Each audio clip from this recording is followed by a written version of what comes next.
आप ये जो मैसेज डाल रहे हो ना कि बीजेपी की कार्यकाल में ना तो जवान सेफ है ना ये है। सर मेरी पोस्टिंग 2006 में J&K में थी, कुपवाड़ा में। वहाँ पे बॉर्डर पे एक रूल था, no first fire no more than 11 nm, यानी कि जब तक पाकिस्तान की तरफ से एक भी फायर नहीं आ जाता तुम कोई फायर नहीं करोगे। नो मोर देन 11 mm मतलब वो हमारे ऊपर RPG चलाएं, मोटरार चलाएं, कुछ भी चलाएं, हम 11 mm से ऊपर का राउंड नहीं चला सकते थे वहाँ पे। मेरे हाथ पे ओम गुदा हुआ है। इस ओम के गुदे होने की वजह से मुझे हाथ में रुमाल बांध के ड्यूटी करनी पड़ती थी वहाँ पे। अगर उनको ओम दिख गया ना तो छोटे छोटे बच्चे पत्थर मारना शुरू कर देते थे। और सर श्रीनगर के लाल चौक पे 26 जनवरी के दिन बहुत बड़ा तिरंगा बिछा के जिंदी गाय काटी थी, जिंदी, और जिंदी की खाल उतारी थी सबके सामने, पूरी सेना के सामने। यूनिट खड़ी थी वहाँ पे पूरी, और चक्कू लहरा के खूब बोलते थे, क्यों भाई हिंदुस्तानी कुत्तों, तुम्हारी माँ है ना ये, देखो क्या हाल करेंगे इसका हम। भाई कुछ नहीं उखाड़ सकते थे उनका। क्यों?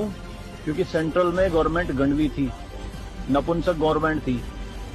हमारे सर पे चौकी बना ली थी उन्होंने, जो LAC है ना, LOC, उस पे बिल्कुल वहीं 50 मीटर के दायरे में। और रात में बड़े बड़े स्पीकर पे माइक पे बोलते थे पाकिस्तानी रेंजर्स, अरे अपनी बहनों के एक रात के लिए हमें दे दो, क्या हुआ हिंदुस्तानी नपुंसको, चलाओ गोली।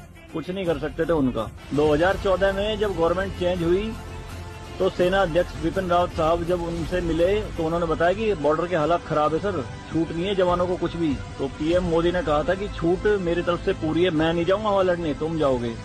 आज की डेट में आप मुझे एक भी चौकी बता दो अगर वहां ढूंढने से मिल जाए। दूरबीन लगा के देखनी पड़ती है पहाड़ों में, वो भी बंकरों में अंदर, सारी लगा दी उन्होंने तोप उड़ा के। शांति काल में आप 155 mm की बोफोर्स टाइप की तोप नहीं चला सकते, यूएनओ का रूल है। लेकिन 2014 में ये बोफोर्स भी चली J&K में पाकिस्तान की तरफ चौकी उड़ाने के लिए। तो सर ये मत कहिए कि बीजेपी के कार्यकाल में जवान मर रहे हैं, ये हो रहा है। सर सेना के जो हाथ खुले हैं ना वो बीजेपी के कार्यकाल में ही खुले हैं। मैं इसका जीता जागता प्रत्यक्ष आपके सामने